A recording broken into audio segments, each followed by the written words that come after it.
Ricky Mick, Alex, I Yield to Nolan, Sid, and Ender Phoenix.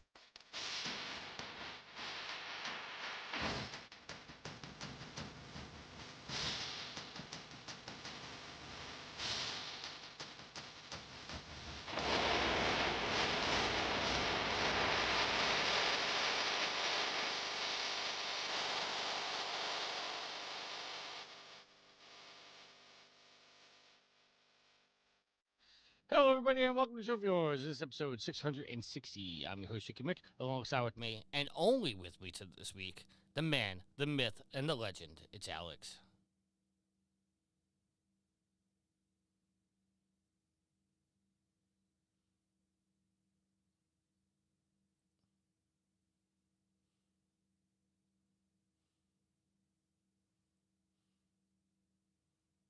Yes. I'm doing the Lord's work. I am. Hey, listen, you got to do what you got to do. You know what I'm saying? You've got to. I have to get rid of them eventually. So what better way to do it than just to slowly work them off, get my 10 bonus. Make sure I get my 10 bonus points every week.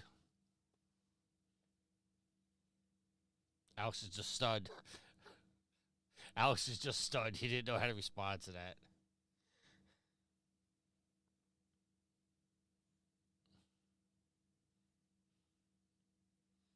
No, because you.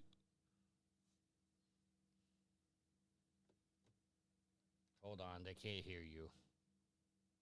Say something again. Hold on. There's definitely an echo.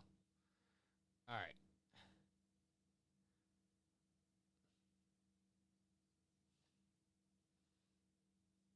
Stand by.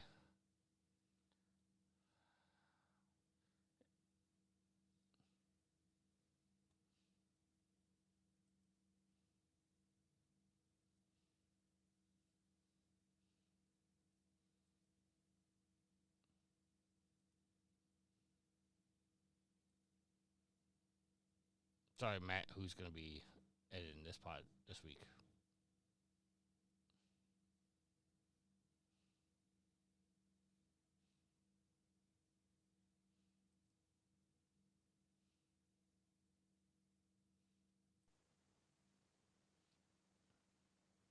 All right, Alex, say something. This is Alex. Can you hear him now, Rick?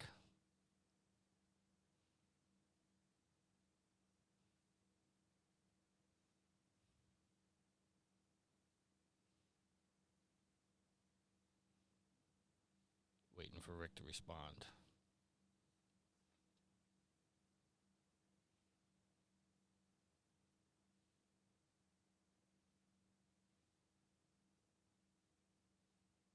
Yep. Oh, working.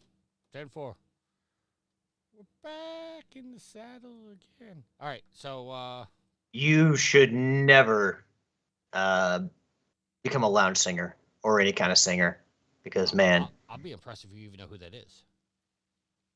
Back in the, I've heard that song before, but can I name it off the top of my head? No. They're very aerodynamic. Aerosmith? Yep. I guess I should probably know that. You Because should.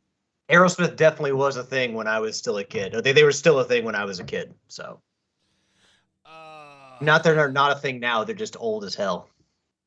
yeah. They actually kicked out their drummer too. For what? Apparently he got injured or something, or got hurt. Well, yeah, he's old as balls, and they're touring, or And they're then, trying to tour. and then when he came back to the band after his surgery and healed up, they wanted him to audition, and he refused to audition to be back in the band. And they're like, okay, well then we're moving on. That's so fucked up. Can you imagine, like, you have a job and you get injured? Like, Tricky, let's say, like, you got injured and then you're off work for a while and you rehab and you, like, get healthy again to go back to work. And they say, yeah, you got to re-interview for your job. Like you didn't earn it once before. That is bullshit. Okay, I agree with you, but on the flip side of that, No, there's no flip side. hold on a second. Re-audition for the band you've been in? hold on a second. On the flip side of that, I think audition is the bad way to phrase it. I think they were just trying to make sure he could still play up to the standards that he did before. That re-audition is a bad term for it, but I think they were saying, listen, we need to make sure you could still go. Look, And here's the no thing. limitations. Was this their original drummer? The original drummer.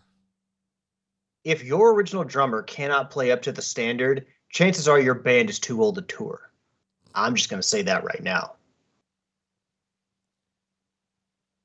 I mean, there's definitely bands like that you can see, like, they have way outgrown, like, their lifespan as far as a touring band. Like, last year for Louder Than Life here in Louisville, one of the headlining bands was Motley Crue. And I'll tell you, there was a mass exodus from that fucking venue because no one wanted to see Motley Crue in 2024. Because no one wants to hear Vince Neil sing in 2024. It was the same thing with Axl Rose. Axl Rose has gotten horrible. Yeah, no, I mean, like, you had your day. You should have made your money and been smart about it. And if you weren't, touring now again is not the answer, because I know that everyone has nostalgia for their favorite bands, and it's like, yeah, I've never got the chance to see this band live. I'd love to. And then you see them when they're in their 60s and 70s, and the whole Motley Crue thing of, like, sex, drugs, and rock and roll just doesn't appeal to anybody in 2024. Just doesn't. Also, right. Tricky's probably a better singer than Vince Neil at this point. No, definitely not. You should you should hear me when I'm trying to sing Rock Band. No thanks, but also I say the same thing about Vince Neil. No thanks, so, you know, maybe a coin flip on that one. All right, I'm trying to get things together here. Yeah, you're probably a little rusty since Matt's been handling all the baggage lately. Well, I'm rusty because I've gone. I think I solved the problem with the echo, but Alex says you still hear the echo. So yeah, we do also want to say Matt's not here because Matt is under the weather. So please get well, Matt. You know what, Matt? If I've read you the message Matt sent me, a lot of questions would form. You mean like he's calling in sick, but he's not really sick? No. First of all, I think if Matt just didn't want to be on the show for a good reason, he would always have a good reason. Like, he would just say, hey, not feeling today. Can you all handle it for me? And we'll be like, sure, whatever. I don't think he's going to be like, I've got the flu. I don't feel like it. Well, he's not going to, like, use the flu as an excuse, as a phony excuse to get out of recording. Well, the flu wasn't the reason he used that to get out of recording. So this is the message. Don't think I can record tonight. Been fighting the flu or something, and I have a cut on my tongue I got from trying to eat soup that makes it painful to talk. How do you get a cut on your tongue from eating soup? I don't. Did he open like a can of like Campbell's soup or Chunky soup and like try to lick the can lid and cut it on the middle can? I don't know. That's terrible to think about. It makes my tongue hurt thinking about that. Yeah, I don't know. Like, most things in soup don't seem like they could like puncture skin or a tongue or whatever. So I don't know how Matt did that, but Matt is a very majestic person, so I guess where there's a will, there's a way. I will give Matt credit because Matt's going to be editing this show. I will give Matt the benefit of the doubt that maybe that there's a typo in there somewhere, and that's not exactly what he meant. It could have been maybe he bit his tongue. That does happen. Like, we're all experienced eaters here. We have enough time on this earth where we can say that. But maybe every time now and again you bite your tongue, and maybe that happened. I don't know. Or maybe he cut his tongue pre-soup, and he was just painful eating the soup because the soup, he's sick, so he wants to eat the soup to feel better. But he cut his tongue earlier, and now he's eating the hot soup, and it's hurting his cut. His words were, "I have a cut on my tongue I got from trying to eat soup." So the way the word... Also, how do you try to eat soup? You either do or you don't. I mean, I guess if you're throwing it up, that's one thing, but you have to. I don't know, man. You'd have to call the Grinelli and ask him. That's Rick like beginner difficult. That's beginner difficulty eating soup. Even old people can do that. Rick says cactus soup. Hey, man, there are some restaurants in town that serve cactus. They don't serve them with the spinies though.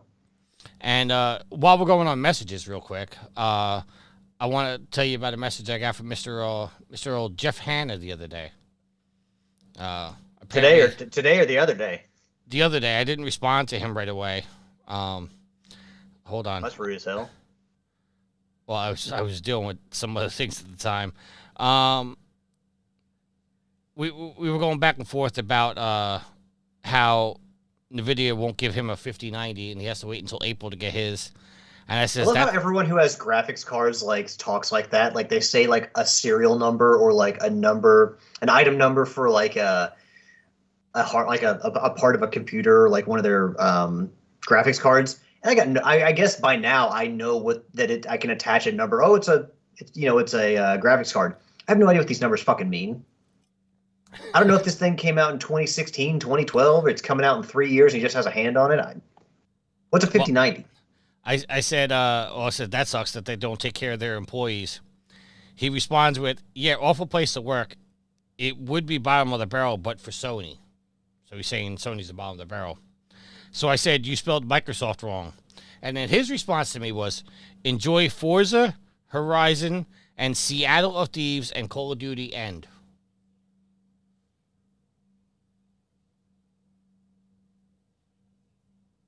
So, confirmation we're getting Forza Horizon? Oh yeah, we know. We've known that for like a week and a half now. Oh, I didn't know that. Also, I'm not going to play it because I don't like sim racers. But hey, but you didn't catch the other thing? Sea of Thieves and no, Seattle of Thieves. Oh, Seattle of Thieves. Yeah. What is that set in like the world of Infamous? Seattle of Thieves? I have no idea. You'd have to ask Mr. Hanna that. Sounds like autocorrect. Like earlier when you texted me telling me Matt wasn't going to be on the show, why you got to kill the joke?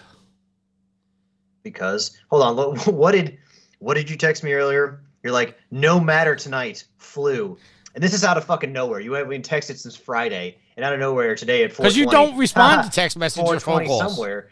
Because you never. No matter tonight. You never. Flu. You never respond to text messages or phone calls. I have to call Ashley. Yes, I have to call Ashley and be like, "Ashley, where's Alex?" "Oh, he's on the couch." Tell Alex can't answer his phone. First of all, 75% of the time you call me is when I'm at work and I can't answer the phone. No priorities.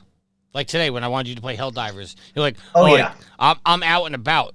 Bitch, get home and start Helldiving with me. Listeners, listen to this shit. Tricky plays Helldivers like once every 6 months, and today he happened to playing the game with Yield when I wasn't home.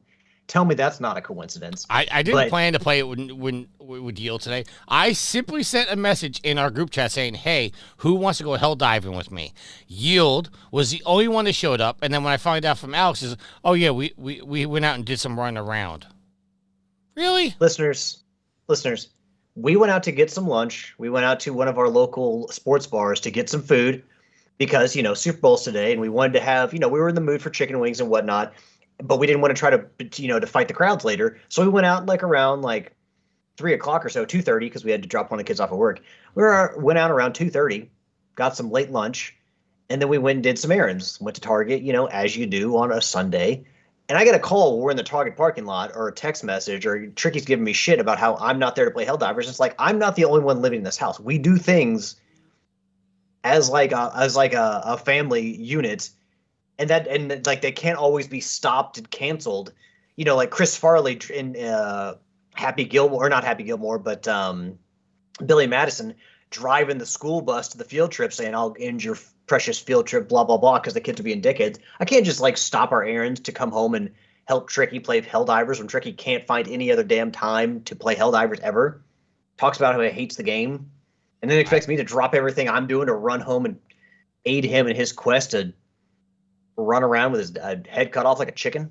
I never said I hated the game. Oh, you've said, it's not even like hinted at. You said straight up you don't like that game or you don't get it. Like you don't understand why people like it. No, I think the game is boring. But again, but because you literally have not put enough time to get the best. But that's what I'm saying. I'm trying to give it enough time to get you to the point, to let you get to the point where you go, okay, you played enough. Now you have an honest opinion. You say I've not played enough. I'm trying to play, and when I try to play, you abandon me.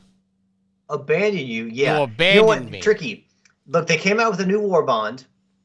You know, the Illuminates are still relatively new. If you want to make perfect time for you to come back and earn some stuff and help out good old Tricky, but no, you decide you want to go gallivanting around Target, or excuse me, let me put it in the Alex terminology. He wanted to go to Target and do some shopping. When have you ever heard me say that? You're so prim and proper. Well, I've definitely said that, but you've never heard me say that, so I don't know if you can use an example. But you name a night, you schedule a time like, hey, I'm going to be home, I'm going to play some Helldivers. Like I said, new war bond. I need to get some super credits to buy into it, but you schedule a time, and I'll see if you show up to actually play. Well, I'll give you a funny story today because I kind of goofed up too. So me and Yield only ran one mission because... Oh, okay, yeah. Good thing I didn't run home to be part of one or no missions. Well, hold on. I kind of screwed up too, but while I was running that mission, it was requested that I turn over the TV so they could watch the Stupid Bowl or all the previews and stuff like that. And so I got off, and I told Yield, sorry, I got to go. He goes, next time you want to do, let me know, blah, blah, blah. It never flipping occurred to me that I could have kept playing with him. The Portal? I could just picked up my Portal and kept playing with him. Good thing you bought the Portal to completely forget it exists. I felt like a jackass. Good to know that your stepdad wanted to watch the Puppy Bowl. Because really, if you're watching the previews and stuff, that's the only reason you want to watch, is see all those cute, adorable, adoptable animals running around on a little mini football field. All right, so let's get into the show proper here. Let's do. I don't think any of our trophies are updated. Well, Yield's not here. I actually have my PlayStation on, so good, because we're gonna have to work our way through this. I am bringing up my trophies right now. I will let you know. We're so organized. I think we're so disorganized. Rick actually left the chat. I am level 963, total trophies of 34,145 with 985 platinums. I'm working on 2 platinums right now. Excellent. I'm sure we'll hear about those. Both are respectable, but I will have another platinum next week that's not respectable. Well, I'm sure that, because you got to do the 10 extra bonus points every week. So, and I'm sure Rick dipped out to go head to the pub for a pint, as they like to do over there. I level 517, total trophy count of 10,496 with a platinum count of 188 in 187 games. I wish that I could say that I'll have another platinum by next week, but I don't know with this game I'm goddamn playing. Rick says, no, he's here. He's just he's playing the forest, so he's not chatting. Oh, okay. You do you, Rick. Yield is level 525, total trophies of 10,910 with 206 platinums. Looks like he's getting close to the Red Faction Guerilla Platinum. I was wishing he would be here this week. Yield, for some reason, couldn't get Skype to update, so that's why he's not here. Rick says, the pub's closed. Man, it's nearly 1 a.m. How early did the pubs close? I mean, I know it's a Sunday night. Well, it's a Sunday night over there, or Monday morning. But on the weekend, Rick, how late do the pubs stay open? Because some of the places here stay open to I want to say, I can't remember if it's 2 or 4. I haven't been out to the bars a lot lately, or in the past 5 years. But I mean, here they close pretty late on the weekends. In New York, they don't close, so they got to get sleep. He says the pubs close at midnight. The pubs close at midnight. The clubs close at 4 a.m. I'd rather be at a pub. I'll be honest with you. Yeah, I'm too old for a club. Probably too old for a pub too, but you know what? We'll make it work somehow. Matt is level 221. I'm just assuming Matt didn't get any trophies. Level 221 total trophies of 1,333 with 0 plats. What's the old famous number 1,337? What's that? Is that like a PC thing or a Dungeons and Dragons thing? Hold on. Let me look that up because I think I know. You know what I'm talking about, right? I know what you're talking about. I just don't know exactly. While you looking that up, Sid is level 892, total trophies of 27,153 with 847 platinums. Rick says elite. Yeah, elite. Is a language 1337 is a language or internet user or language for internet users known for replacing letters with numbers or symbols. Okay. The term itself has gone on to be slang term for extremely skilled at gaming or computing, or more generally, awesome. So, like, I guess it would go like short form elite. You know, elite. Got it. Because maybe Matt will just get 4 more trophies and just call it a day. What are you drinking over there? What do you got over there? It's a vanilla cola, a Zevia. A vanilla cola? Yep. That you just dropped. I saw that. I didn't drop it. I caught it. I almost dropped it though. I saw that. I just got a nice little splash on my pajamas here. I'm drinking a brisk. A brisk iced tea? Yes. Which I should not be drinking. Why? Because I'm supposed to be drinking these. Supposed to be drinking what? Can't see what that is. Dr. Pepper, 0 sugars. Oh, but you're going with the brisk iced tea? I wanted to be brisk with it.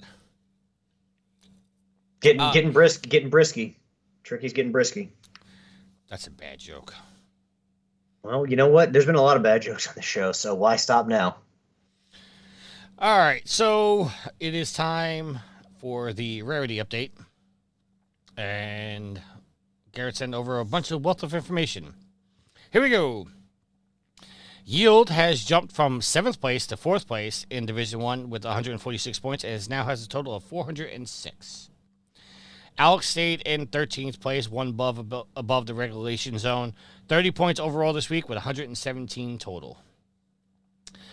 Tricky has stayed in 14th place, 15 points behind, 15 points this week, 97 overall, and so 20 behind Alex, but 30 above Daryl. So, Daryl.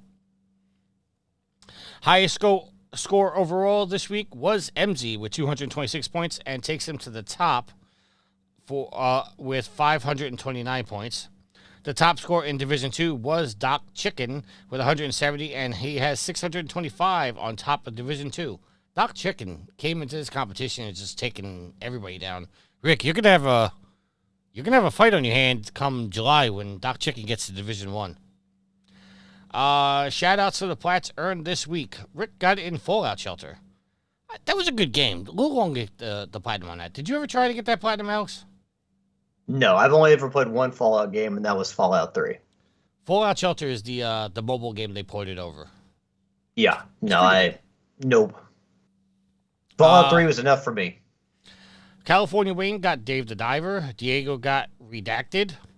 Pee-wee got The Outer Worlds. Migotalot got Please Fix the Road. Without looking at it, without no shame, that does sound like a spam title. I'm not going to judge. I'm not going to judge a game by its title. I'm not judging, but tell me that does not sound like a spam title. It doesn't sound like a AAA production, I'll say that. Crook got A Way Out. Big Bernardo got it in Stumble Guys. Congrats on that, because I can't play that game. That's CJ, not Fall Guys. That's the Stumble Guys. You know it's not. Yeah, that's the Fall Guys ripoff, right? Yes. Is it really that hard to platinum trophy that game? It's got more technical issues than Flappy or the Goat Simulator. It's that bad. CJ got Enter Magnolia, Bloom in the Mist. Psychiatrist got Crazy Chicken Extreme. Dodge Williams got Suicide Guy. JT got Wolf Among Us. JT, you're just now getting the Platinum Wolf Among Us? Wow. I don't know how to say his name, but it's Rolling on the Floor, LOLs. But I don't know if you're supposed to say the word or what. Got it in Subnautica. Murray 2011 got Sly 3 and Jusant. But the most impressive plat, arguably, was by Nightmare 317 in Pure Pool. Alex, you want to take a guess at how rare that plat is? 0.01. Not that good. All right, well, I just... 0.22. You know, I was actually looking at a game. There's a game I have on my wish list. From the makers of Void Bastards. It's called Wild Bastards. And it has a 0. Like, no one apparently has earned that platinum trophy. No, nobody. Yeah, that was the way. Was it Wanted? The plat that I said I wanted to do for 1,000, I just gave up on, because other people have popped it. What was that? Now I want to look it up. What was the name of that game, Alex? Do you remember? Wanted is the best guess that I have. I'll be honest with you. Hold on, let me look it up. It was a while back. Was it? Why do I want to say it's Wanted? But oh wow. I gotta go through all my spam. Hold on. Rick, do you remember the name of the game I said I wanted to go for my 1,000?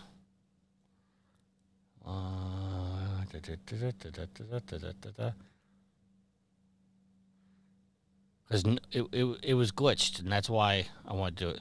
He says, nah, sorry. Okay. Trying to find it.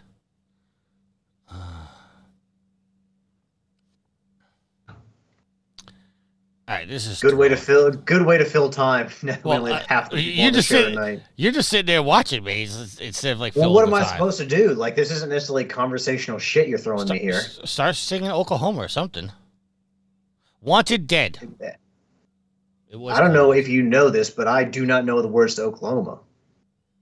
I only know Oklahoma. That is still an ultra rare platinum. It's a 2% platinum right now.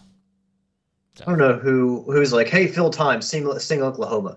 Like, you could pick a lot better, more well-known. I mean, I guess Oklahoma's probably a well-known song, but you could pick a lot more appropriate songs for us to sing. You could have sang the Kentucky Fight song, anything. All right, so rarest trophies of the week. Nightmare 317 was in Pure Pool. Doc Chicken for his trophy in NBA 2K14. MZ got a trophy in Deep Rock Galactic. Yield got a rarest in Red Faction Guerilla. And joint fifth was Departed and Dark Knight 82 for the same trophy in Phasmophobia. So there's your rarity update. Alex, I'm coming for you because I'm playing some good games coming up. I mean, that's fine. I have to imagine that I'll have to look at the trophy list for Tales of Iron and see what those are, but might be some good ones in there. I don't know. That's what I like. I have no idea how these people are ripping off 100 points every fucking week. Like, I just don't get it. Like, the first year of this event, I like sought out trophies and games and platinums that were rare, but now I'm like, I'm not paying $30 just to bump me up in the rarity event. No offense to anybody, but I don't know. I'm just not changing the way I fucking play to, get 8th as opposed to like 13th, I'm looking up Doc Chicken's trophies right now. So, he's played recent games. He's played Stellar Blade, NBA 2K25, Stumble Guys, Ultimate Marvel vs. Capcom, Fallout 76, AO Tennis 2, 3D Dot Game Heroes, Pac-Man World Repack, Army of Ruin, NBA 2K15, WRC Generations, NBA 2K14, NBA 2K16, and Diablo 2 and Marvel Rivals. All those games were what he played in the last week. Yeah, fine. I I can't be doing that. I played one game this week. So that's all in just the last week that he's been playing. All right, so let's talk about what you have been playing, Alex. And obviously, we know the answer already. I don't know if the strategy is to like just play a whole bunch of games and get a bunch of easy trophies, and hopefully they're somewhat rare. But I start a game, I'm gonna go for that platinum. If it puts me behind in the competition, so be it. But so I am playing more of Assassin's Creed Rogue Remastered, and I've said a lot of what I want to say on this game. I will say another positive thing is that at the beginning, at the start screen, they have. If you played Assassin's Creed, you know the little animus fragments that are collectibles in the game. Well, they have those kind of like pieced together, making up the assassin symbol, and then because you turn into a Templar in this game, they have it turned to like the Templar's cross. Like it's kind of a cool transformation and a nice little touch, kind of hinting at what the game is going to become. But overall, like I don't really want to sit here and spit out more about this game, pros and cons. I'll just say that I was playing it and I kind of thought of some ways to improve the game. And I kind of just want to say that because a lot of times we talk about games and we knock them or we praise them, but we never really talk about ways we think they could actually improve them. So I feel like with this game, less would be more because again, we said this game originally came out in 2014, same year as same time as Unity. The remastered version came out the same year as Origins. So like, if you're going to release 2 Assassin's Creed games in 1 year, like you gotta and you don't want one to cannibalize the other because easily like. People could completely overlook this game to go play the others. If you had and just to give you an idea, like I've done mostly side shit and collectibles in Assassin's Creed Rogue. I'm at synchronization 73%, so I'm pretty far up there, but 52 hours. And this is supposed to be on the smaller end for an Assassin's Creed game. So if you're going to put 2 out in 1 year, you got to make sure one of these is smaller. So with this game, if you don't want it to go overlooked or people just ignore it because they've already played one massive game this year and they don't want to play another, you got to cut back on some of the stuff. So like one of the things and people have mentioned this about Black Flag, about how it's like not really an Assassin's Creed game with all the sailing and pirate stuff. Like the pirate ship stuff isn't really assassin stuff. Cause like you look at this game and you go play like in the North Atlantic. So the game's chopped up into 3 parts. One part's New York, or one map is New York. The second map is the River Valley, which includes places like Sleepy Hollow and Albany. And then you have the North Atlantic, which includes like Halifax, other parts of Canada, lots of glaciers, shipwrecks, stuff like that. But in the North Atlantic, you're just kind of like doing a lot of ship battles. You're harpooning killer whales and sharks and whales. It's like this is not assassin stuff. It's like they expanded the game to include some of the stuff that just makes no sense for an assassin to be doing. Now, if your argument is, hey, some of this stuff can be like more Templary, then okay, I guess you could say that. I don't know necessarily that the Templars have been so well defined that you could say that they should be out harpooning narwhals in the North Atlantic. But, at the same time, like it feels like with the North Atlantic, the coolest thing about the North Atlantic is you get to harpoon a white whale, kind of like Moby Dick. It's never called Moby Dick, but essentially there's like one white whale in fucking history that's famous in literature. But that's really like you could cut the entire North Atlantic part out of this game and you would still have enough to feel satisfied with it. Like I said, I'm halfway through the story. I'm in memory sequence 4 of 6. And after all the stuff I've done, I'm like, man, I'm done with this game. I'm really feeling like I should be fucking done with this game. But there's just so much shit. You can cut back on the collectibles. Like I said, the sea shanties, which you have to run and collect, you could just have those be like the GTA radio and just have the pirates or your crew members on the ship sing them. You don't have to unlock them. They just come unlocked, and it's like a radio while you're driving the ship around. Also, there's like 3 different sets of armor that you have to collect things for in the world. Like there's like Viking swords for one armor. There's, Templar maps for what the Templar armor. There's native totems for the native armor. Like you easily could cut out the Viking armor and the native armor and just focus on the Templar armor. You collect the map, you go find where the location is, 24 times. Like there's 24 maps, you go find where those 24 locations are, you earn the armor. Okay, I get that. But to have so many armors, it's like this, it's overkill. So, I mean, some of the collectibles make sense. The Animus fragments, the cave paintings. We are here, in North America, in Canada.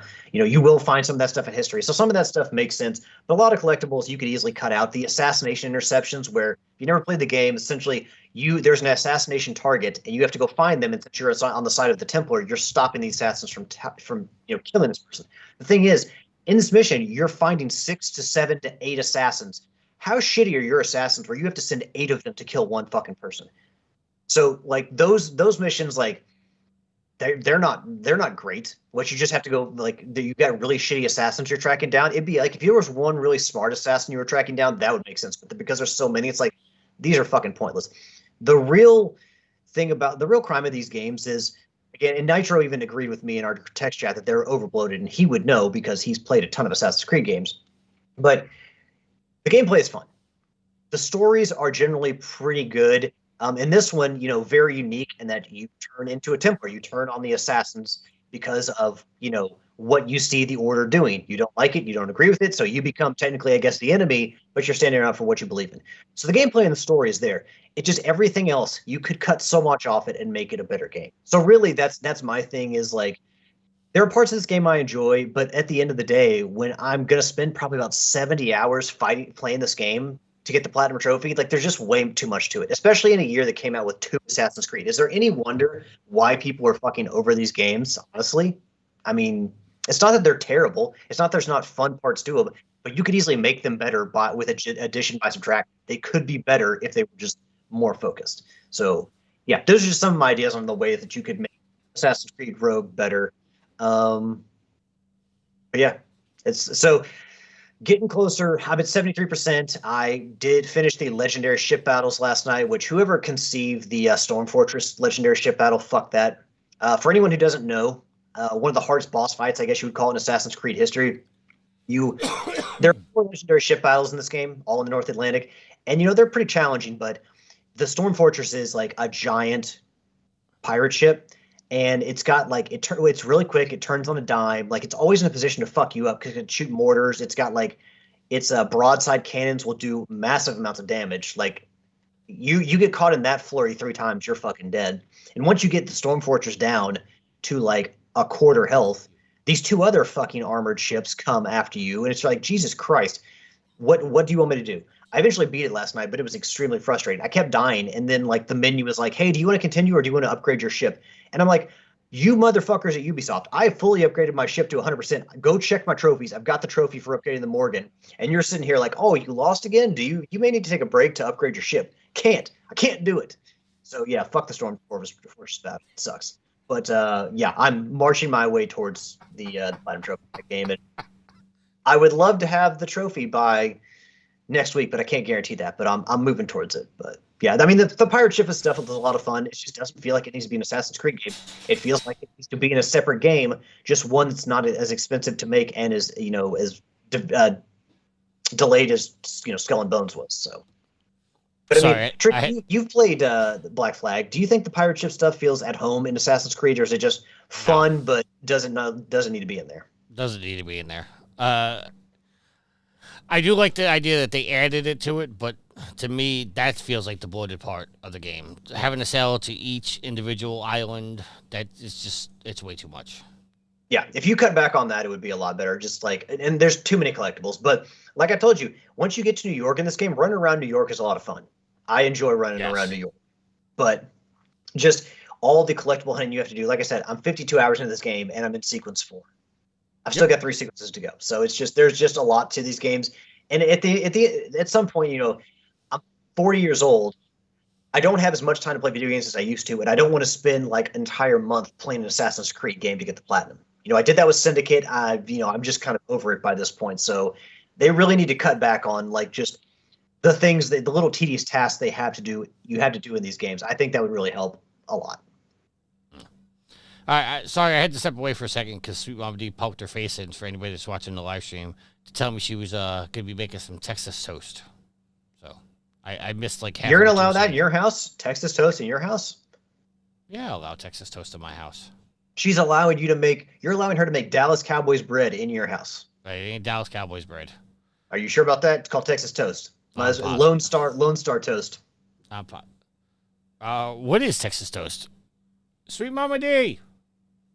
It's like a thick slab of bread with like what butter and garlic butter on or garlic butter on it. I think it's basically like garlic bread. Yeah, it's like a big, but it's a like thick slab of bread. Sweet Mama D.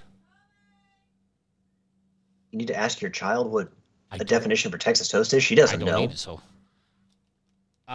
Somebody in the chat wants to know what's Texas toast. How would you describe Texas toast? It's just garlic bread.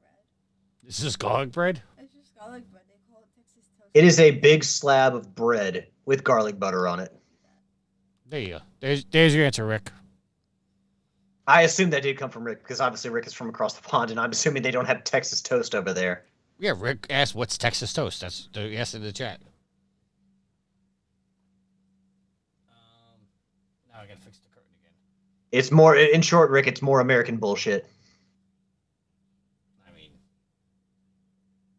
Tricky, what are you doing? I'm fixing the curtain. What are you fixing the curtain? Yes, there's a green screen. This is all an illusion, Alex. It's all an illusion.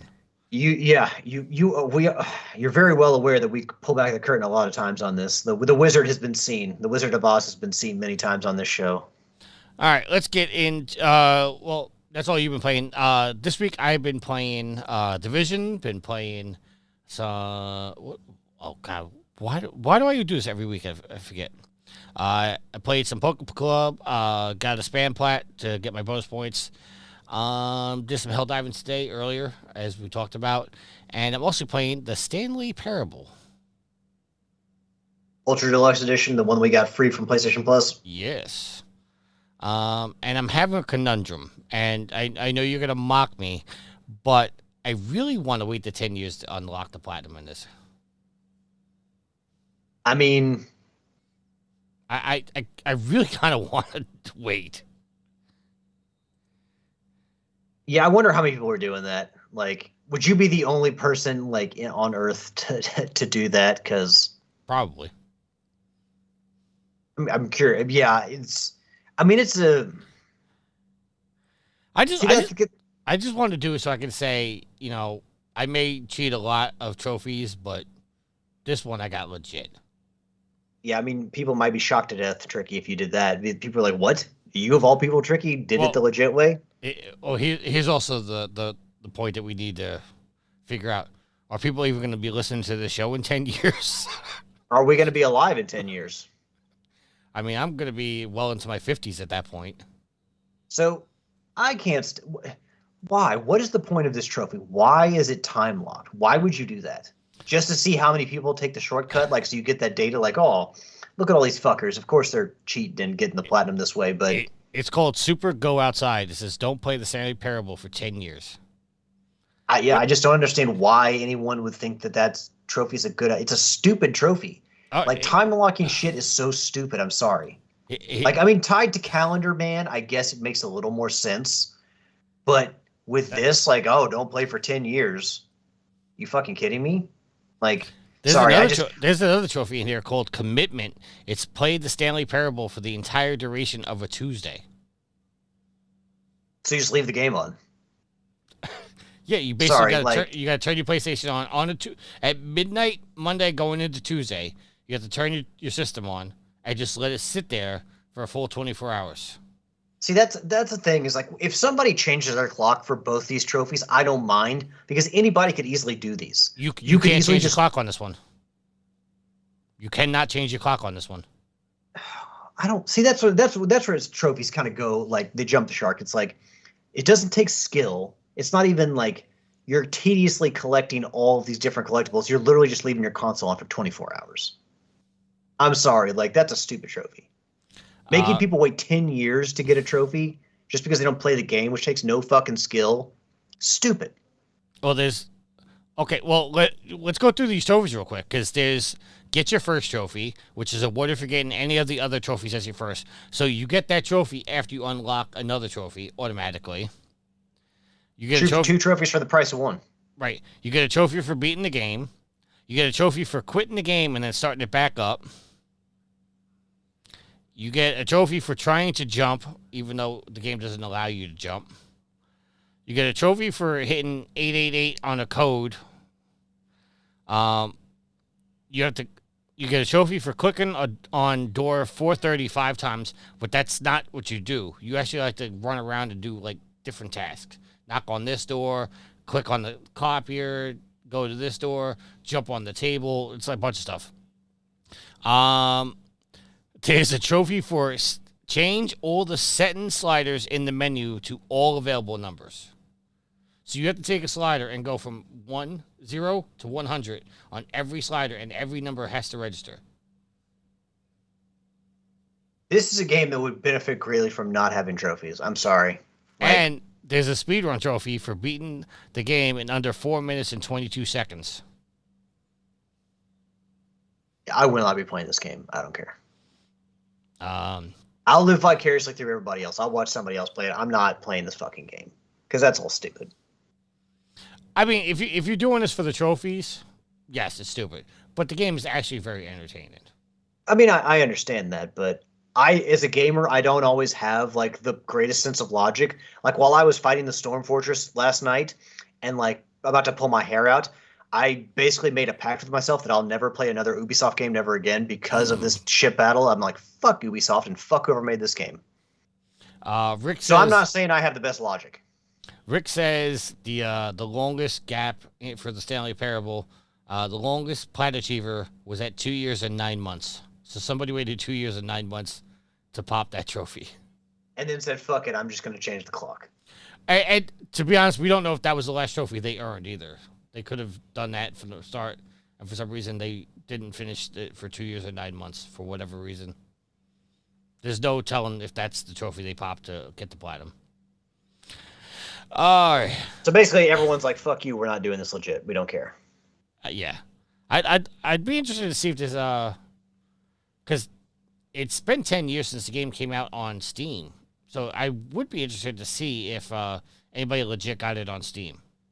It's probably a social experiment. Like they're probably seeing how many people have the patience to wait it out. I'm actually surprised there hasn't been a sequel to this yet, or maybe there is and I just don't know it. And yeah, that's all I've been playing. All right, so Matt, even though he's got a cut on his tongue from soup, he did put together the agenda. So we're going to go through the agenda this week. First, as we do every week, we go through the agenda. First topic, he doesn't have any notes for this, but the PlayStation Network was down for 14 plus hours, and Sony doesn't give us any details. They actually did. They did put out a message, not the joke message I sent to you, Alex.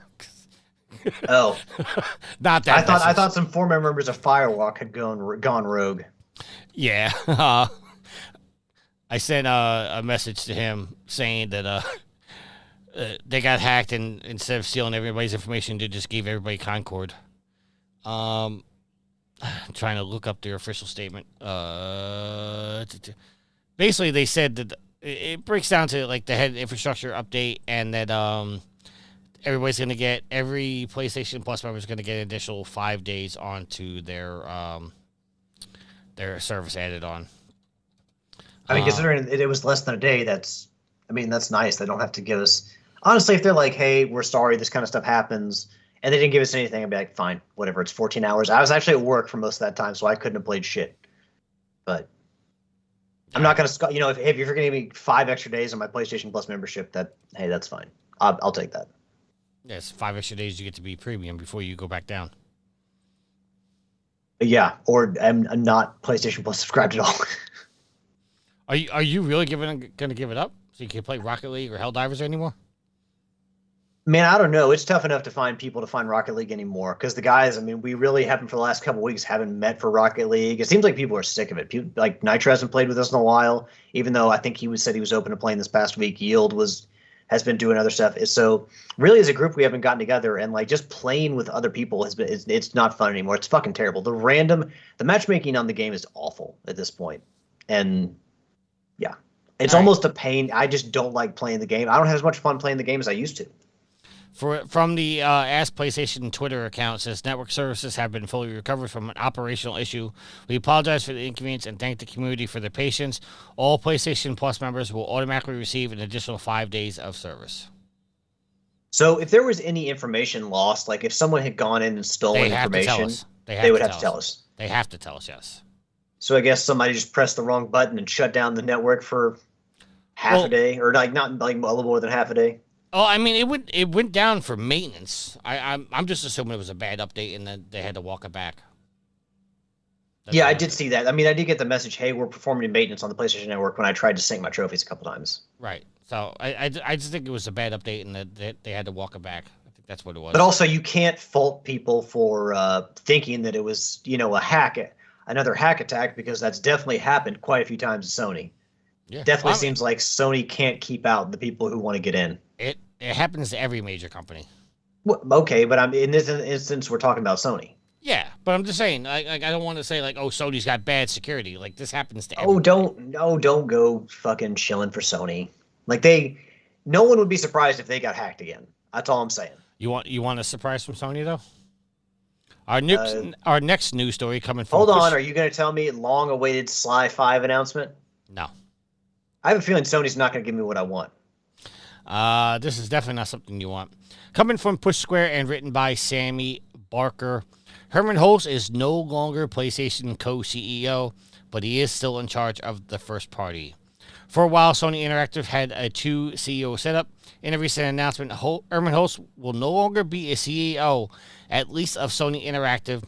Hulst will continue to be the CEO of Sony Business Group, while Nishino, who was the CEO of the Platform Business Group, will now take over as Sony Interactive Entertainment CEO. So, essentially, Hulst is doing the exact same job. They're just no longer calling him a CEO and letting Nishino be the full CEO. Do you think that they named both these guys as co-CEOs to see who could handle their responsibilities better, and then eventually they were going to give it to one or the other? No, I think their full intention was to let 2 people be in charge of the company and let them focus on one thing. And I think that probably Hulst probably didn't want the responsibility. I don't even from the initial... but he's still doing the same thing. He's doing the exact same thing as he would have otherwise. Yes and no, but yes, he's doing the exact same job. But I think I'm just making an assumption here, but I'm assuming that with the title of CEO, he probably had more responsibilities as far as like answering to shareholders and stuff like that, where now he can just focus on doing the job and doesn't have to attend board meetings and all that other stuff on a regular basis, or at least not as often as he was before. That's just my assumption. Because even with the initial announcement that he was becoming the new CEO, at that point, I didn't verbalize it, but at that point, I was like, that's a weird choice to make him CEO. But I also think that's, now we know that Shuhei left the company. I thought Shuhei should have been the CEO, but with Shuhei leaving the company so quick, Sony probably knew that was coming and said, you know what, we're not going to announce Shuhei as the new CEO because he is going to be leaving, and it would just seem like we can't keep a CEO around. So I'm a little surprised they named co-CEOs. I'm surprised, after Jim Ryan, and I don't I've definitely kicked Jim Ryan a few times when it comes to his tenure at Sony, but I really think that this would have been an opportunity for them to refocus behind Japan and Nishino, and I would have thought Nishino would have been the guy from the start, because as good as Herman Hulst has been for the company, let's be real, like when it comes to like leaders from the West, like Western culture, like Jim Ryan, let's be real, Jim Ryan has some successes, but also one of his biggest fuck-ups continues to be a problem for Sony in that live service push. And I would think that Sony, Sony Japan, or, the leadership from Japan would be like, you know what? Look, we've had these guys from the West, making all these plans, and it's kind of fucked up our business a little bit. So let's get somebody else from Japan. A lot of our leadership has been from Japan. The company is Japanese. Let's get a CEO from Japan and try to refocus on Japanese culture and everything. I don't know. Maybe I just look at it as kind of a distrust of, some Western culture and some Western leadership, because again, as many good decisions Jim Ryan made, the whole push for live service was a big fuck up. And he eats part of that. And it may not just be on his shoulders, but he was the CEO at that time. And so he does deserve a lot of the blame. It's like you're the quarterback, you deserve the blame for when the team loses. Not all the blame, but generally when you're the quarterback or the head coach, you take most of the blame for a loss. It's not like the left outside linebacker or something. So nice football reference there for all you superb owl fans out there. Not that I'm going to disagree with you, because I do believe that, like, I do agree with you on the fact that the CEO or the head of the studio or whatever, they're the ones that have to take the blame. But to defend Jimmy Ryan here just in a split second, can we really blame Jim Ryan for making that decision where it was pretty obvious that's the way the market was going and he just wanted to be ahead of the curve? But we weren't ahead. But Sony wasn't ahead of the curve. Sony was very much behind the curve. Well, ultimately, we found out they weren't. But what I'm saying is, can we fault Jimmy Ryan for trying to make that initiative? He failed at it, but he was trying to do something and try to get ahead of the curve. You absolutely can, because, like we said, you have to be more measured in what you do. You can't just say, like, all right, we have 12 studios. Like, we're going to acquire Bluepoint, and Bluepoint's going to be doing a live service game that we're eventually going to fucking cancel. Like, you can't just sit here and jump in the deep end when your company has no fucking experience making live service games. Like, if you signed on with Arrowhead and you published Arrowhead's game Helldivers 2 and you said, this is going to be our foray into live service, let's see how it goes, then, or you have maybe a couple other side projects, they had 12. Yes, you can absolutely blame that on Jim Ryan, because as far as I can see, it's more Western culture going after live service dollars. It's not as much Japanese culture. I mean, do you think that's a fair assessment, that it's mostly people from the West focusing on that way to make money? No, because there are a lot of Eastern companies that are doing it too. I do believe 12 games off the rip was just way too much. They should have dipped their toe into the water a little bit. But again, on the flip side of it, those games do take a long time to develop. So if you find success with one of them, there's no reason to believe that the next one's not going to be successful. And if you have one, but it takes you 3-4 years to get the next one out, then you're losing money. Where if you're hitting them back, year after year after year after year, you have a constant revenue stream coming in. I know there's no reason you should not assume because one is successful, the others are going to be successful. Fair. That's fair. But games to service, there's no doubt that if they hit, they are extreme money makers. Look at Fortnite. Fortnite's making, I think, at last report, now this was a long time ago, last report was they were making $1 billion a month. That's an extreme example. I mean, that's not everybody. No, that's not everybody. But if you could tap into that market and say you're making $200 million a month or $300 million a month, that's still a shitload of money coming in. Tricky. Let me give you an example. Go ahead. So that is much like someone sees crypto and someone's really successful at crypto and they're like, you know what? That person's successful at crypto. I need to get some of that money. It's a get rich quick scheme. And people who have no idea what the fuck crypto is or can't explain it then go dump money into it or follow some celebrity's advice and they lose their fucking money. It's just like that. Look what happened to the Hawk Tour girl. She's probably going to jail because she scammed everybody. It's exactly like that. You see success because the other people have success, and then you try to emulate that, and you're going overboard, putting 12 games in development's overdrive. Absolutely. And 12 games is way too much. I'm not saying that Jim Ryan shouldn't have followed the live service or planned some live service games, but again, it's not the fact that he tried to go after it and Sony went after it as a company. It's the fact that they did so much. It's like saying, man, people really like Forza Horizon. Goddamn, we got to do a bunch of racing games. Do 12 racing games. Like, do 12 Gran Turismos. We'll surely be successful. Yeah, sorry. Dylan, sweet Mama D. No, hold on. I think one of the cats wants in the door. Keep going. I'll be back. No, I mean, listen, it's one of those things that's like, 12 games is way too much to do. They should have dipped their toes in a little bit more. Rick, I know you're in the chat. I'm going to go for a little bit here. What are your overall thoughts on, games for service and live service games and stuff like that? Are you a fan of them? Are you not a fan of them? And while I'm waiting for Rick's response and watching Alex let the cat in and run, I hope he doesn't trip because that would be too funny to be on camera. That definitely would be a TikTok clip. I didn't say anything, Alex. Nothing mean about you. I mean, that's if you did, I'll hear it when I don't listen to the podcast. So Rick says he doesn't really play any of them. Yeah, just 12 games. It's just they should have dipped their toes in the water. And again, Rick says he doesn't play any live service games.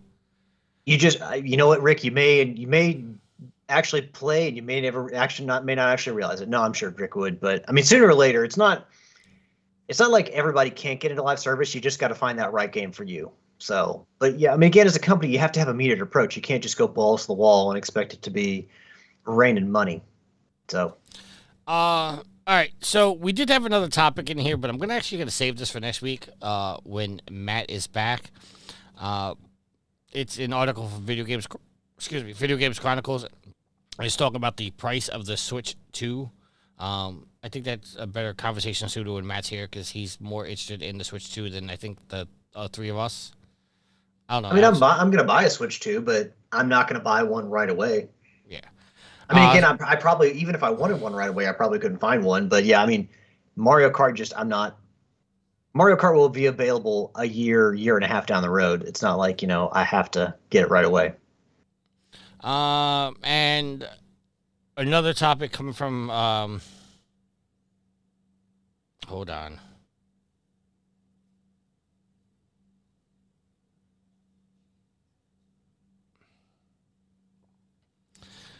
An article coming from IGN written by Rebecca Valentine. So, Alex, I need you to pay attention to this headline. You ready? I could make Fart Fart Booby Fart the game, and maybe it would eventually get taken down.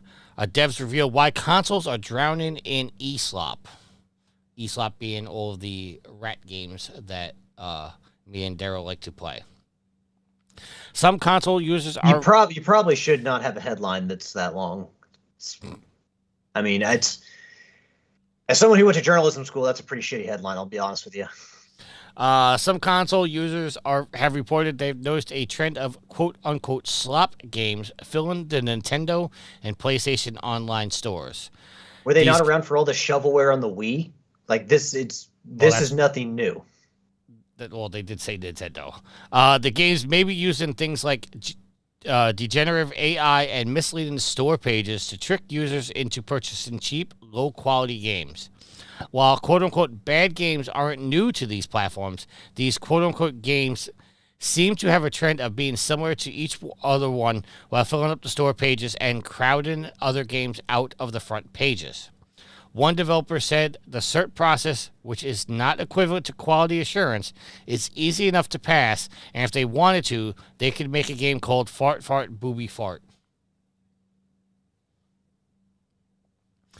Rick in the chat says PS4 has a sex shop simulator game and a hentai shop simulator.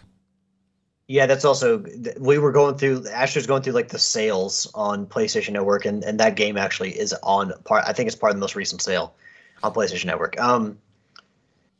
There's always been shitty, sloppy games. I mean, look at like what eventually caused the video game crash in the 80s, that the Nintendo had to, all the shit that came out on Atari that eventually, almost killed the market.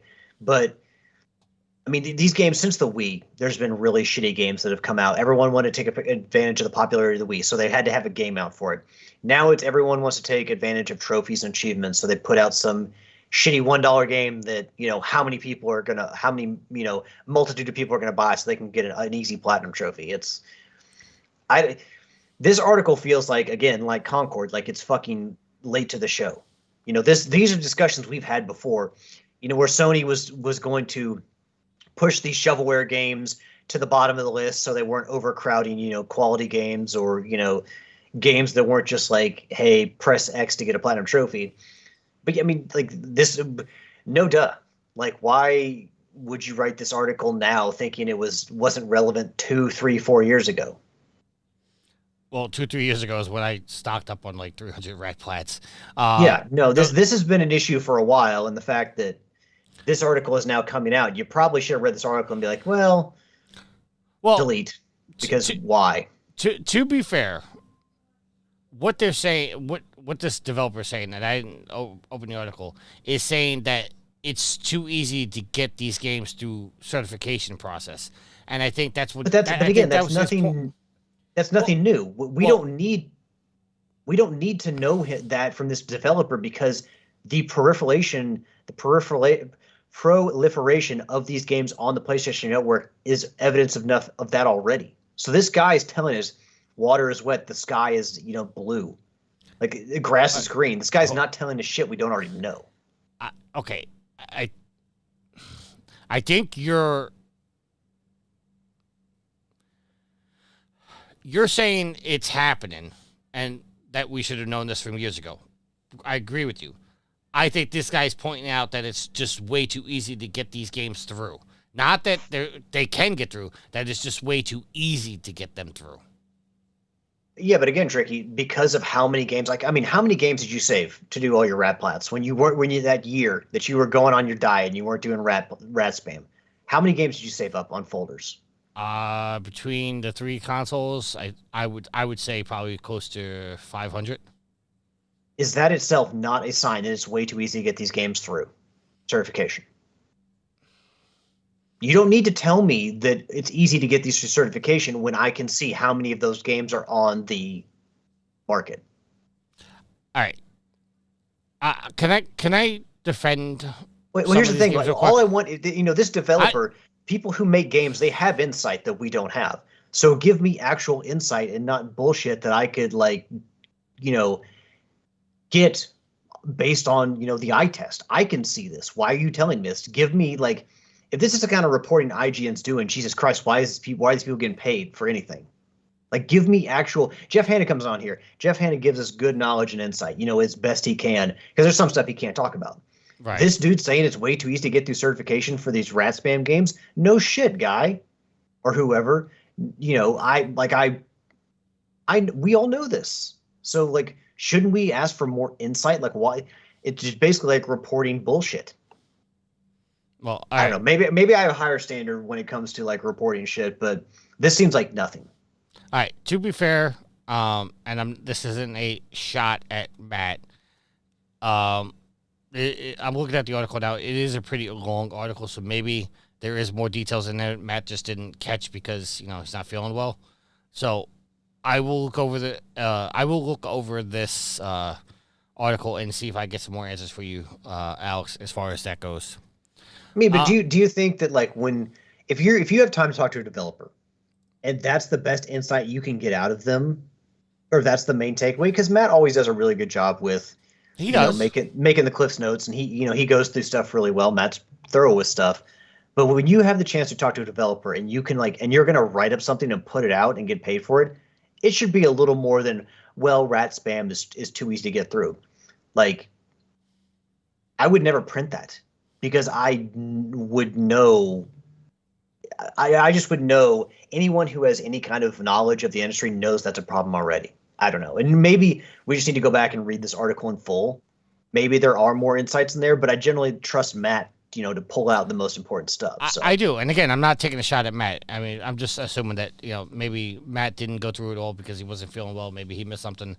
I will go through this article.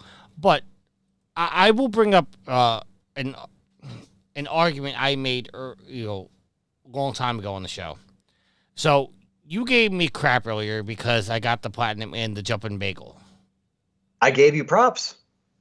I didn't say crap. Okay. Are you okay with a developer putting a game like that out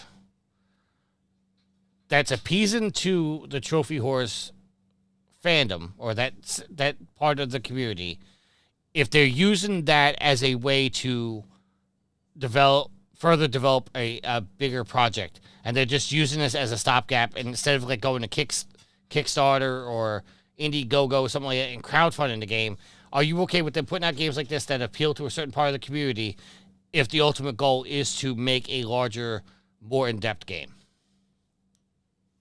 I don't have a problem with them putting out, if they put out nothing but spam games, if a development studio is we're going to put out nothing but $1 spam games and we're going to make money off of that. That's our business model.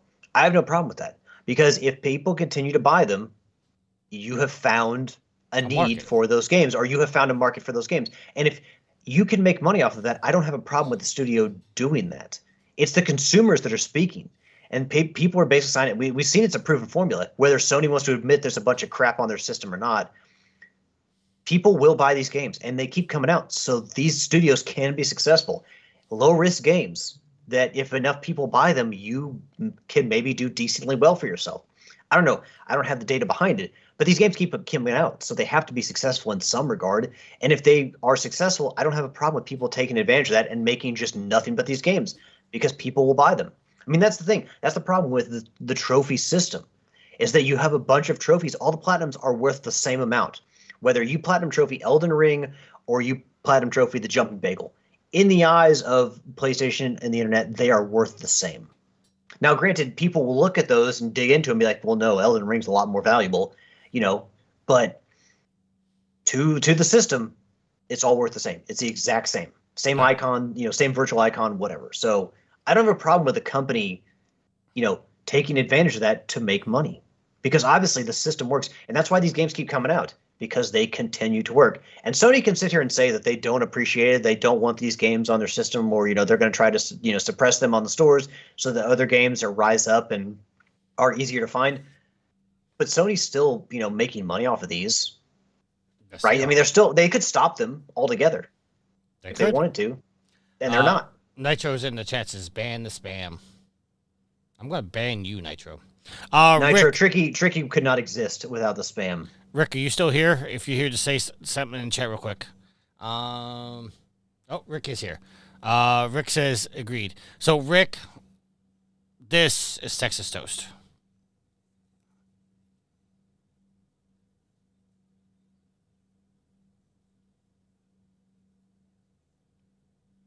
I had Sweet Mama D bring me one. All right. Let's go back to the agenda. Did I miss anything? No. We're going to go into our questions of the week from Facebook. Time to check my social media, yeah.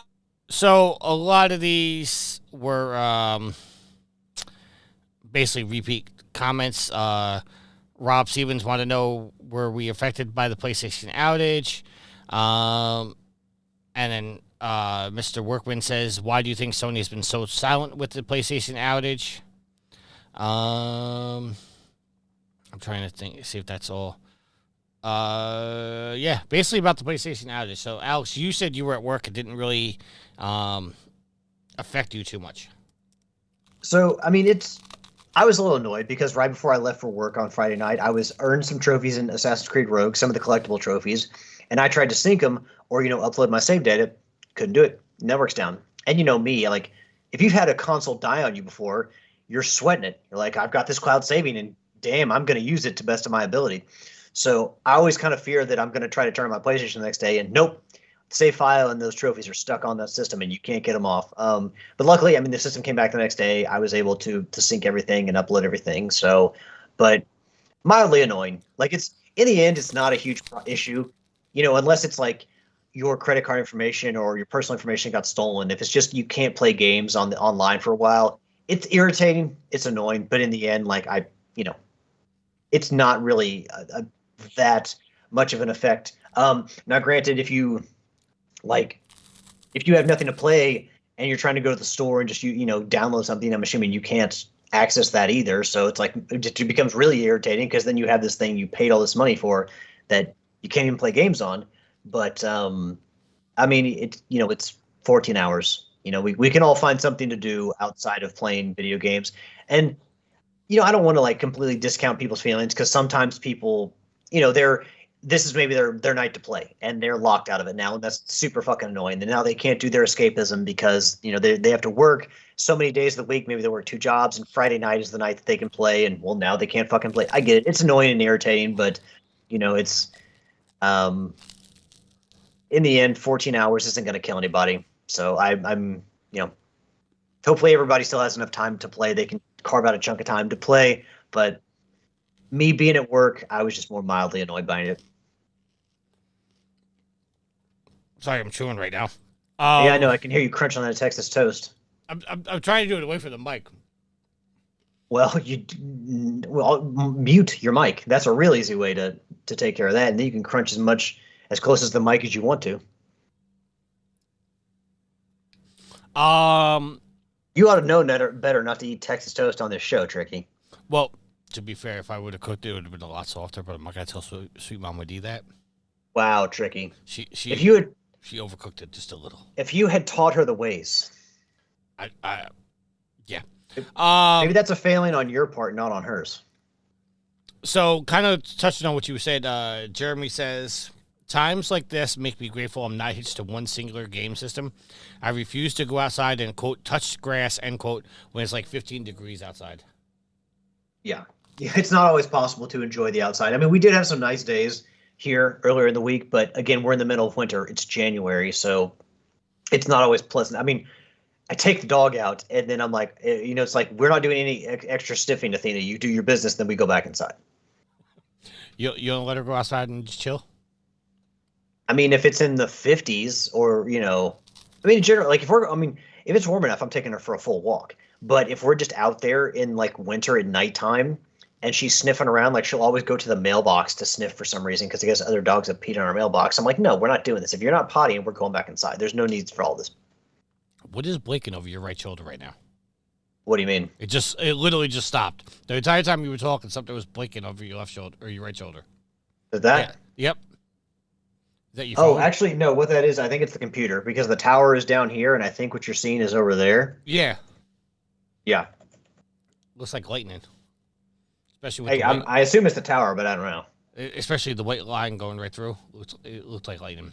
And Terrence says, Tricky, why are you so awesome, and why can't I get you to come back to Boston?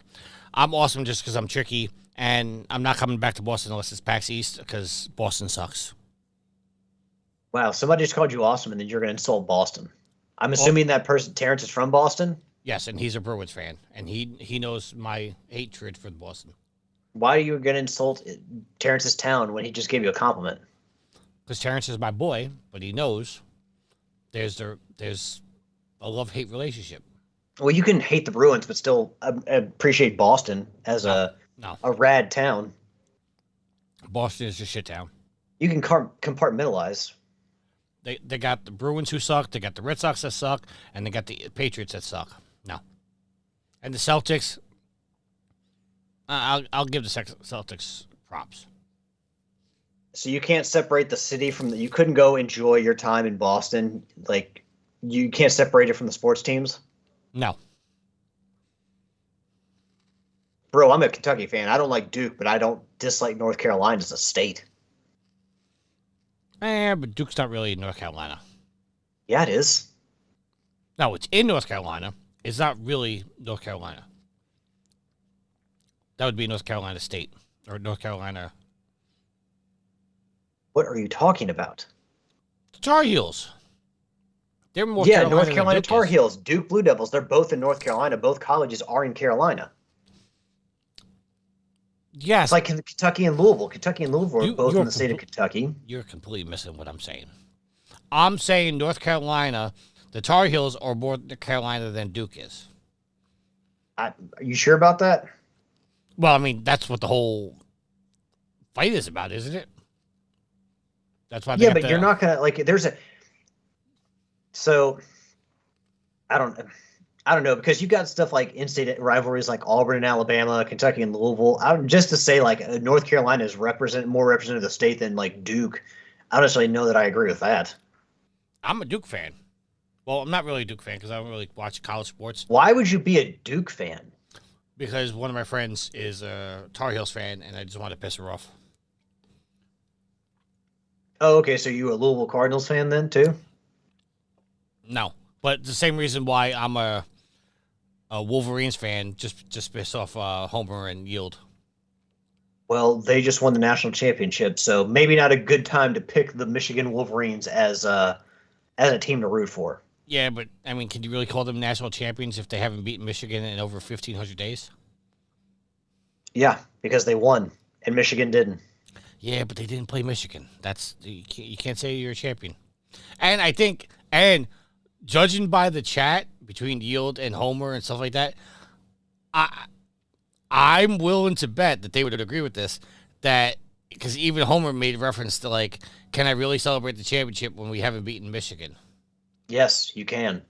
If you ask me, hey Alex, and I know not everybody in the chat or listens to the show is a sports fan, especially American sports, so we'll get off this here shortly.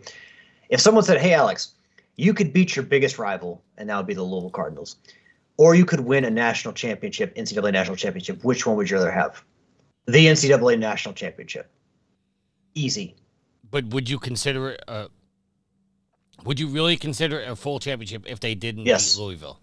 Yes, we have, because in our history we lead the series over Louisville by a wide margin.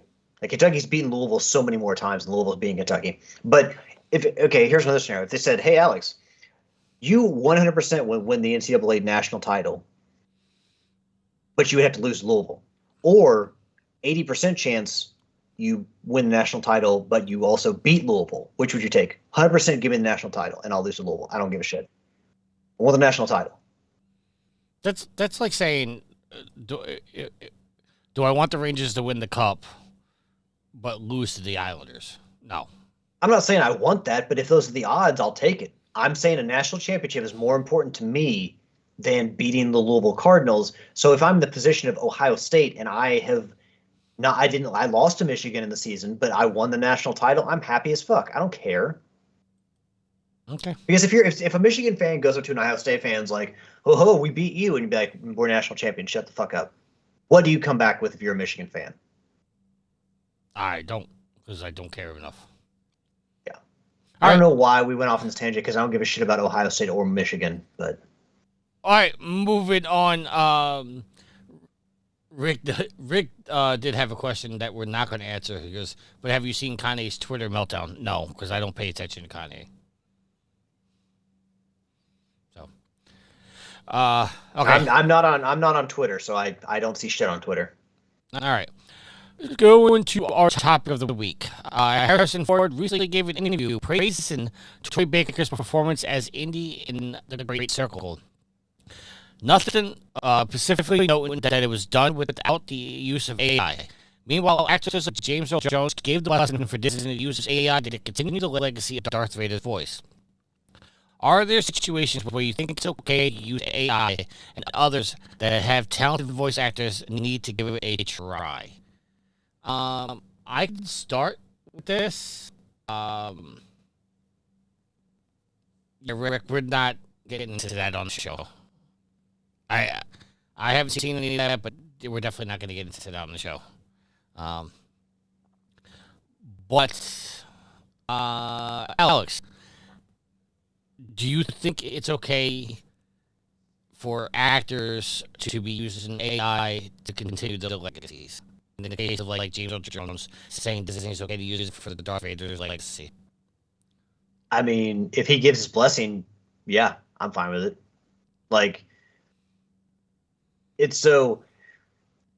I don't know legal loopholes and whatnot, but the fact that Disney would even ask and just honor his wishes, like, I appreciate that a lot. But I mean, yeah, that'd be the first question. Like, if you have like a character that is that kind of like revered, and you have a voice actor, obviously they're not going to live forever, and you have like someone say that, yes, you can use my likeness or my voice or whatever even after I'm gone.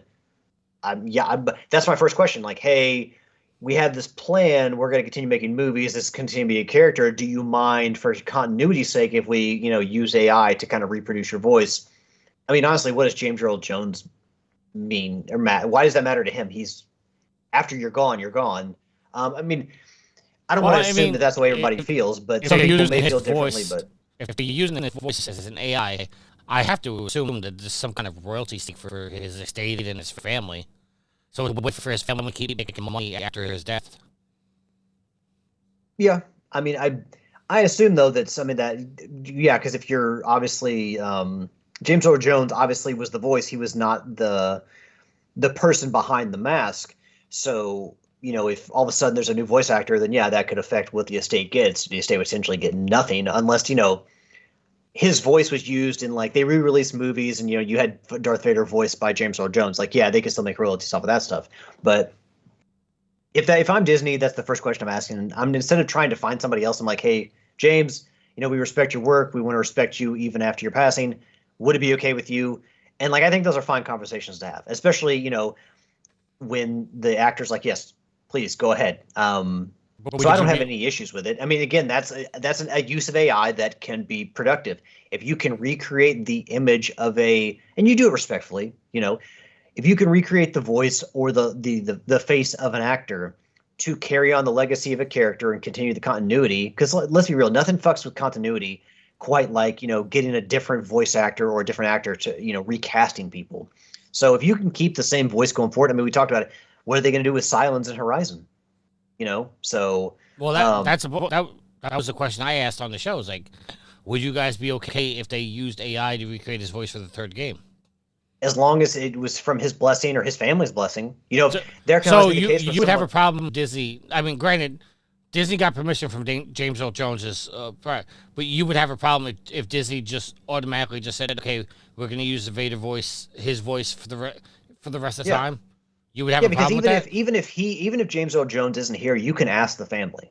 Like if the family's fine with it, then Well, I'm saying no. I'm saying they don't get permission at all. They just just use it. No, don't do that. I'm not okay with that. I'm saying as long as they gain the blessing of the actor or the family. If the family, with Sylens, who is the actor name? Lance Reddick. Lance Reddick.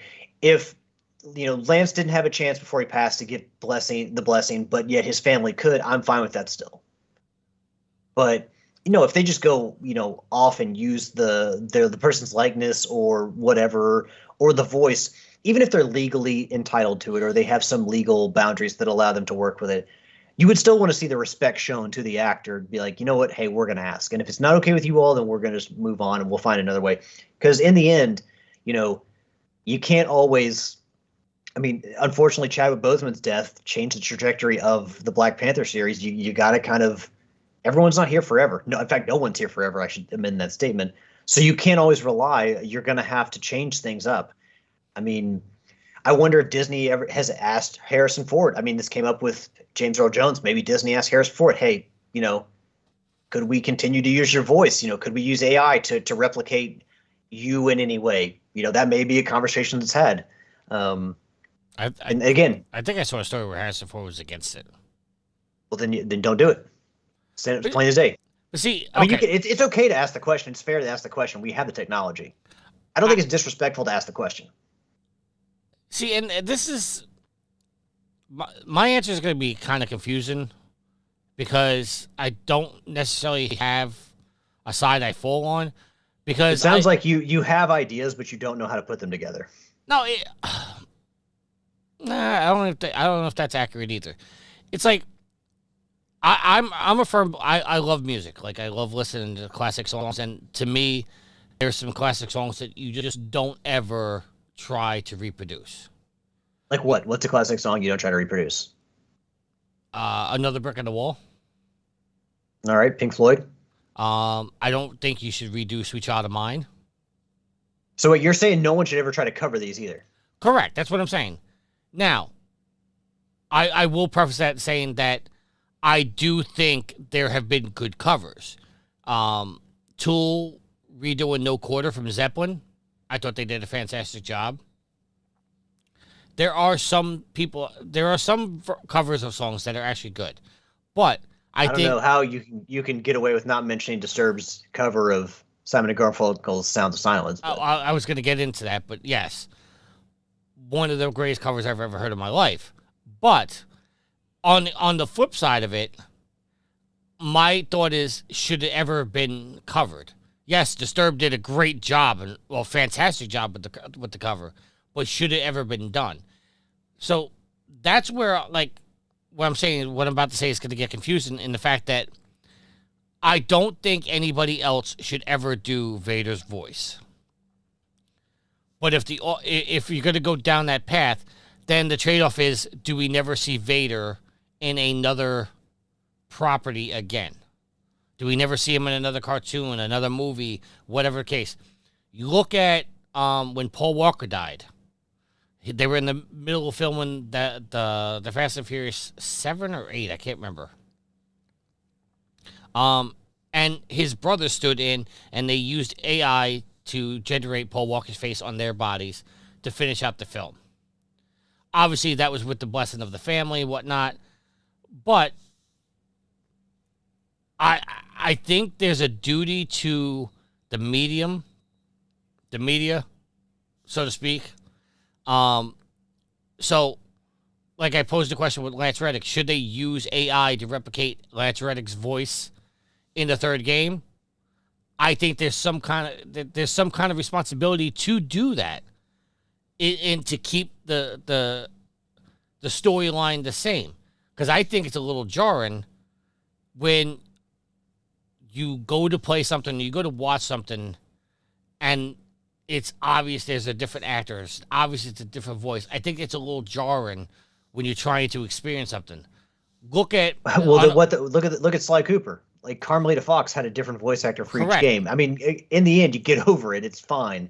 Yeah. But it's like going from game to game. Think of it like this when the Fresh Prince of Bel-Air, like just halfway through the series, they changed the mother. That's a little jarring.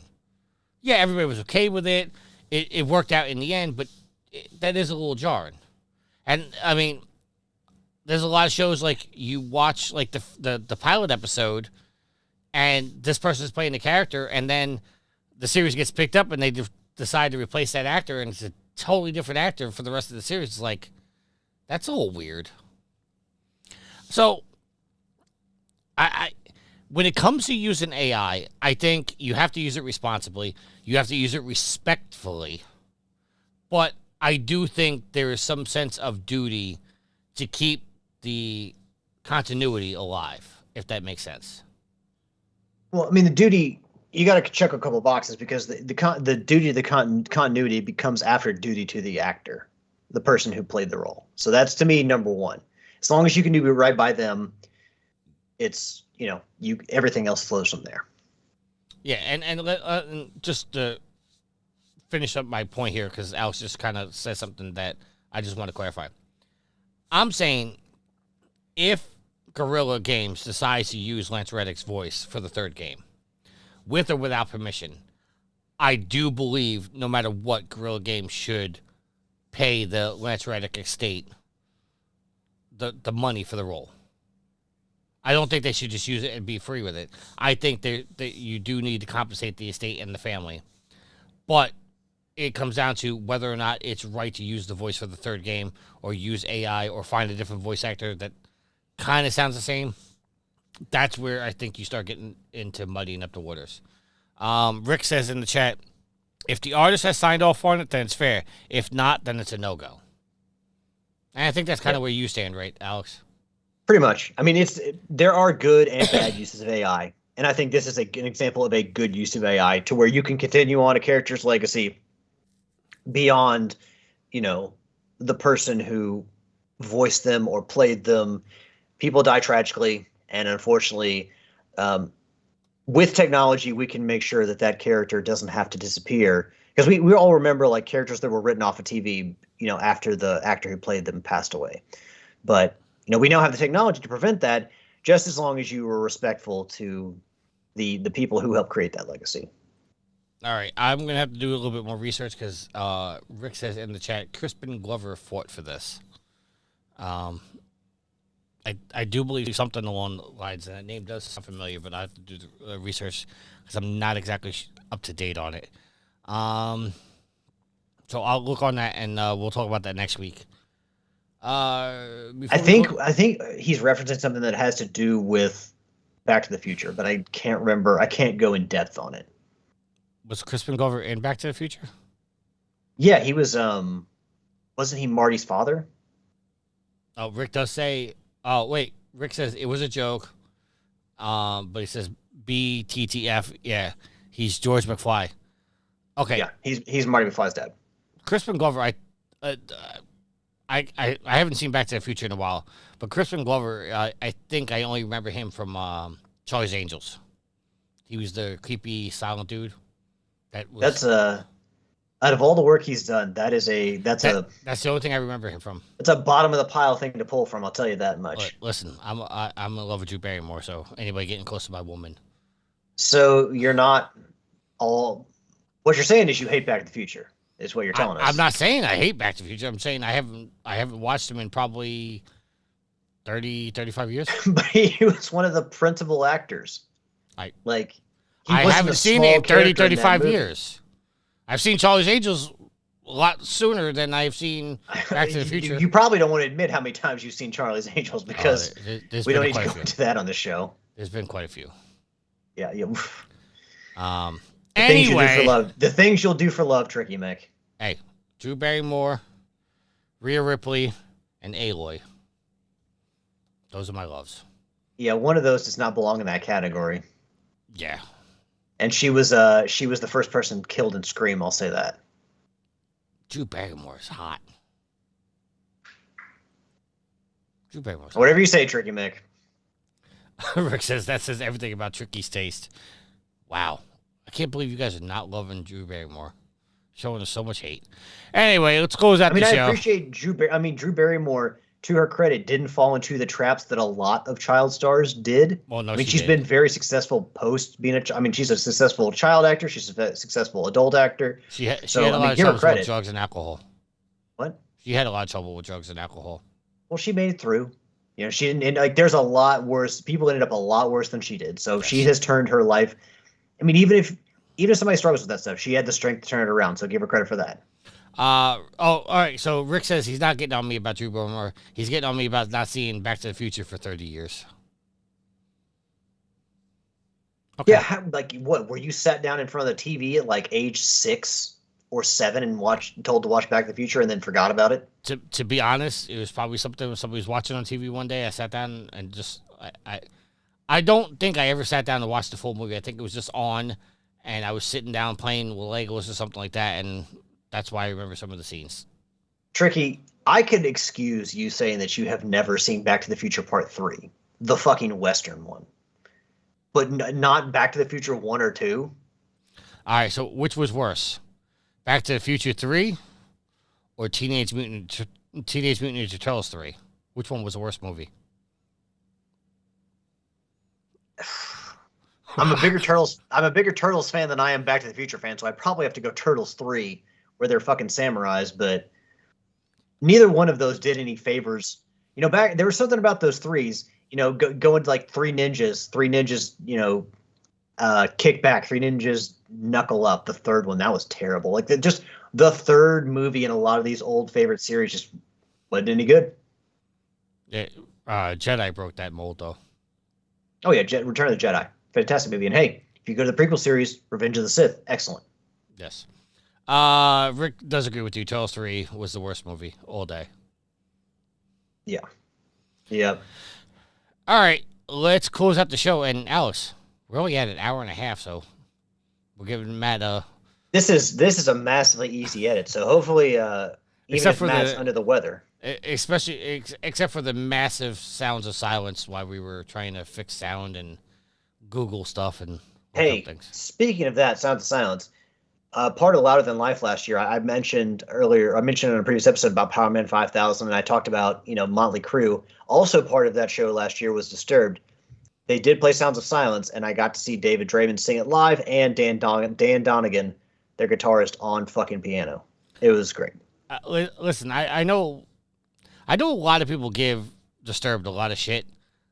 They did an awesome job with that cover, and I'm kind of jealous that you got to hear him do it live because he's got a hell of a voice, especially for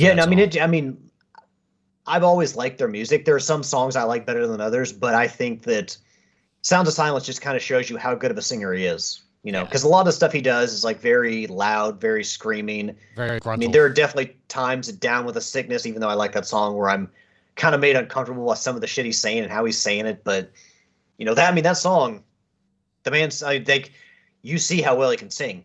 Oh, so speaking of which, go look up because they just did a video talking about that part of Down with the Sickness that most radio stations censor. He does speak about it, saying it's not about a personal experience. It's about just the person venting.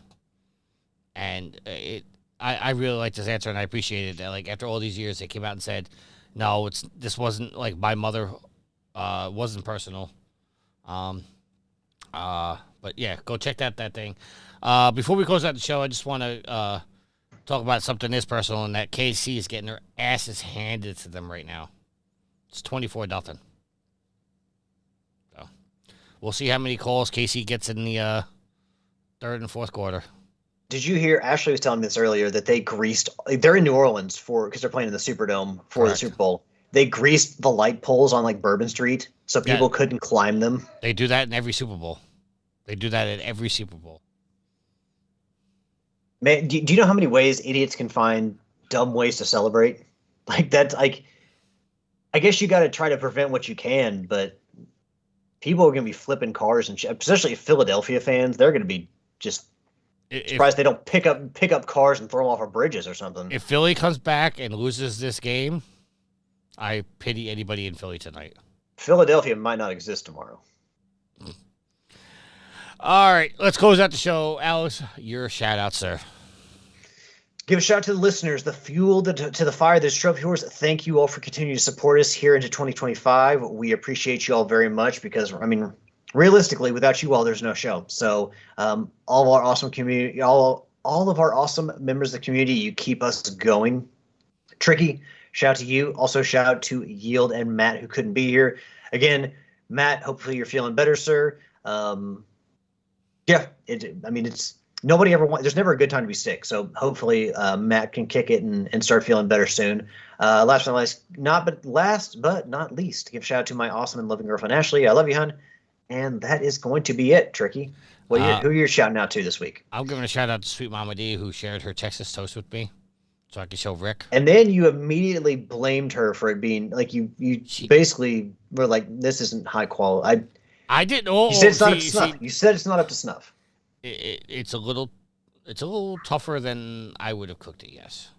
Shout out to the goddess. Shout out to Rick for being in the chat while he's Sorry, playing. Juno's talking. Yeah. Shout out to Juno. Shout out to Rick, who's playing the forest but still popped in.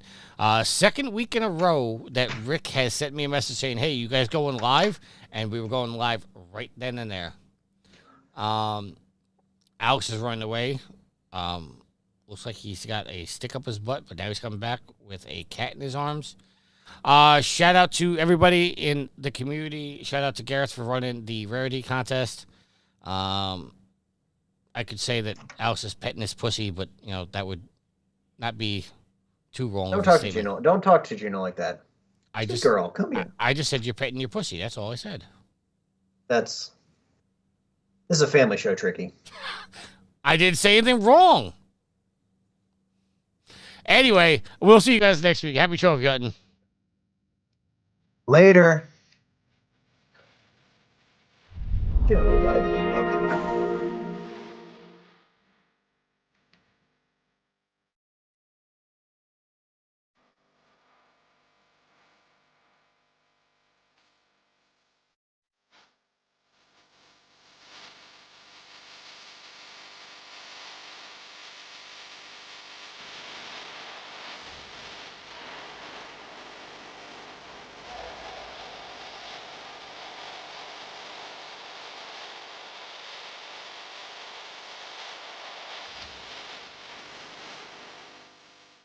The theme song is Venus by the band Even off their album Zenith. Permission granted by the band and 12 Stone Records. You can find them on Facebook by going to www.facebook.com/evenphilippines.